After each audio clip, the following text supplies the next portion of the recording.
Bonjour à tous! Mais qui est cette belle femme très élégante des années 30 qui se trouve en couverture de ce livre?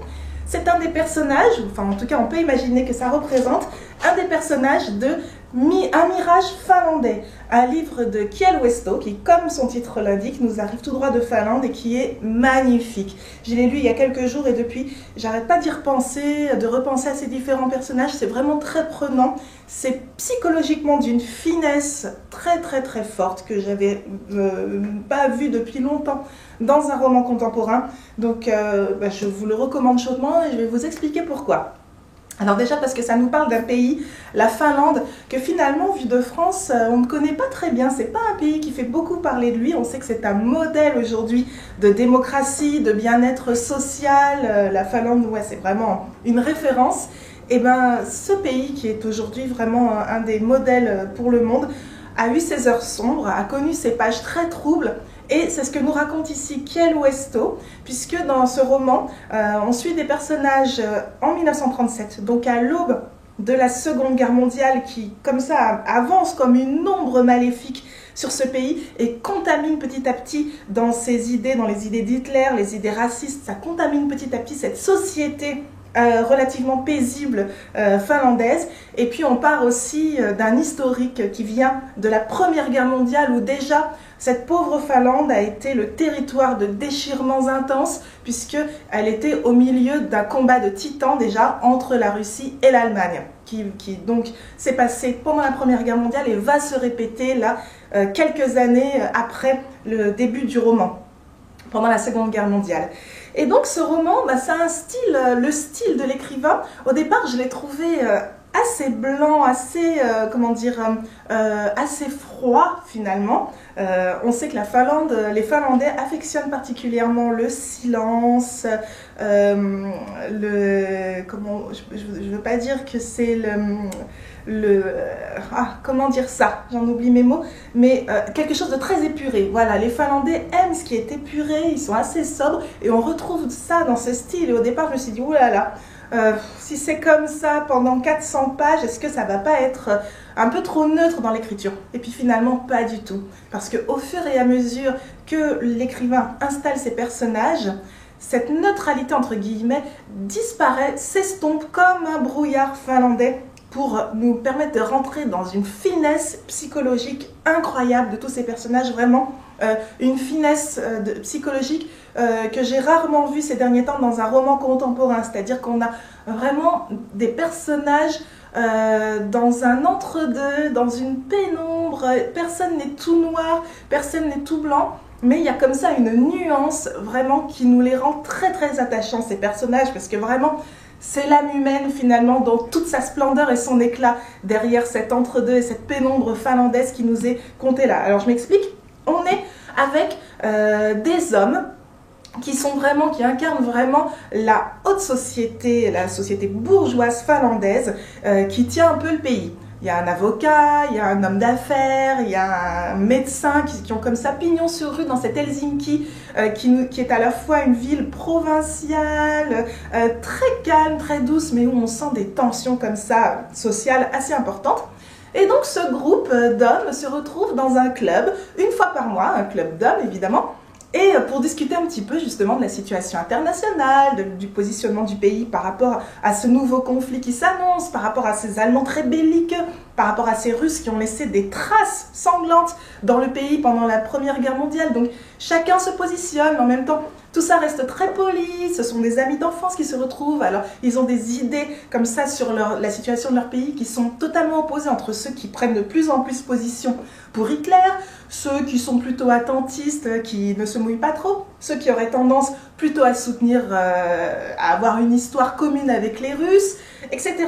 Mais ce qui les réunit quand même, c'est une certaine idée d'eux-mêmes. Ils sont suédophones dans cette Finlande qui aujourd'hui encore a deux langues officielles, le suédois et le finlandais, puisque en fait, pendant 400 ans, la Finlande a été dominée par la Suède. Je suis désolée de revenir dans ces petits détails historiques, mais c'est important pour comprendre ce qui se passe dans le roman.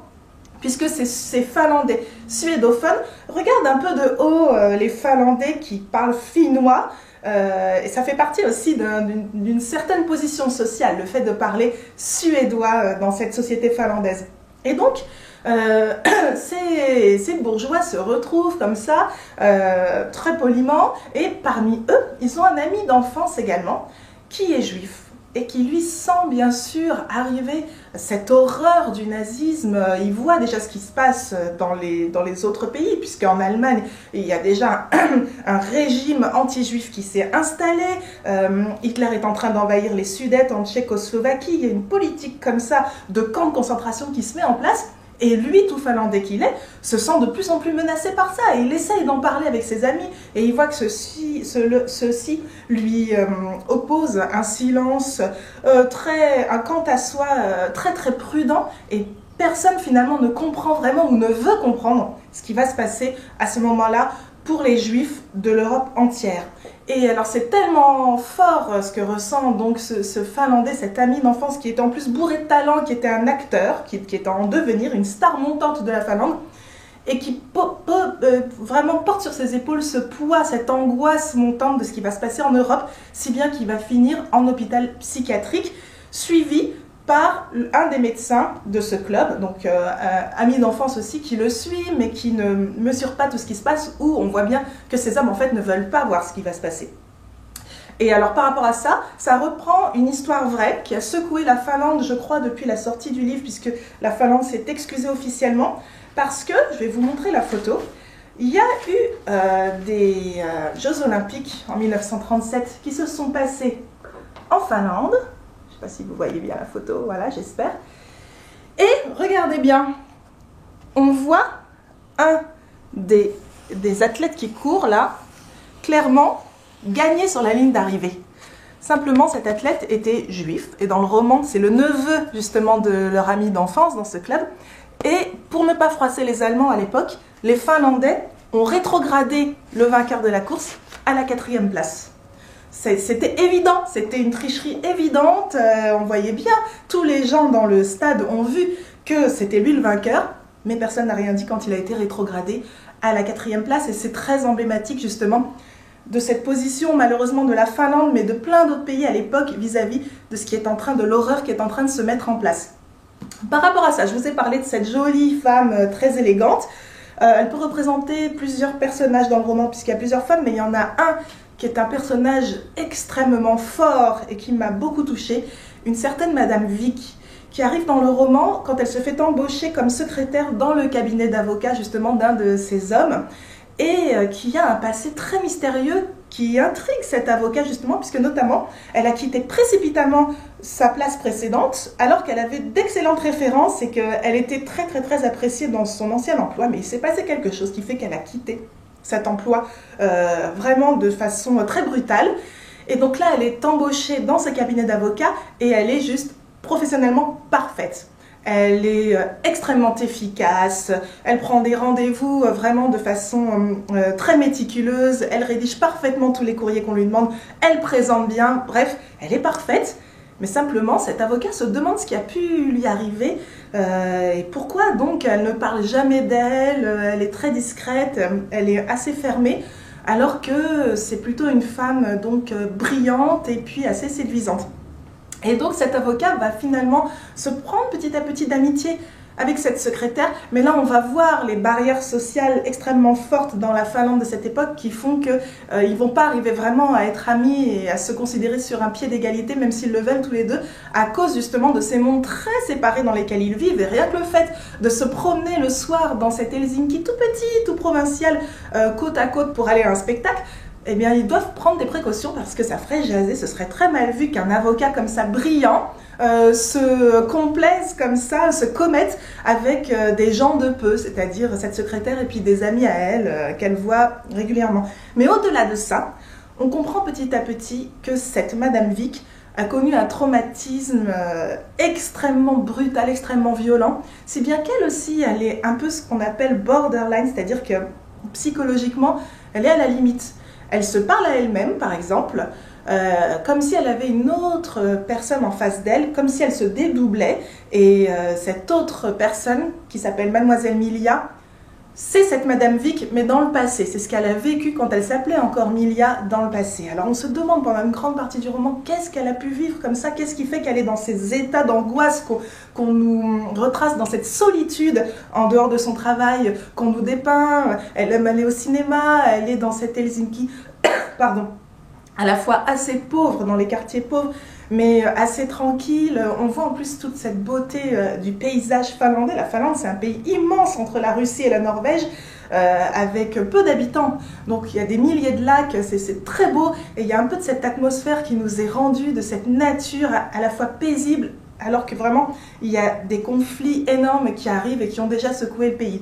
Ce qui se passe en fait pour cette jeune femme, je vous le dis, même si ça ne vous empêchera pas de lire le roman, c'est que à la fin de la Première Guerre mondiale, et ça c'est un épisode que j'ignorais encore de la Finlande, il y a eu en Finlande pendant 1 an une guerre civile assez atroce entre une partie de la population, les ouvriers, les classes sociales plutôt défavorisées, qui ont pris parti pour la Russie, qui à l'époque voulait s'arroger une partie de la Finlande, et puis la classe sociale plutôt haute, plutôt bourgeoise, qui a pris elle parti pour les Allemands, qui avaient également des velléités de s'arroger la Finlande et d'en faire un duché allemand. Et donc il y a eu une guerre civile qui mêle comme ça des enjeux plutôt sociaux et économiques à la base, mais en fait qui sont des enjeux géopolitiques très importants, qui a vu se confronter comme ça 2 parties de la population en Finlande. Et surtout, ce qu'il faut savoir et que j'ignorais complètement, c'est qu'à l'issue de cette guerre civile, ceux qui soutenaient les Russes ont perdu, ce sont plutôt les pro-allemands qui ont gagné, et l'Allemagne qui a comme ça mis un pied en Finlande,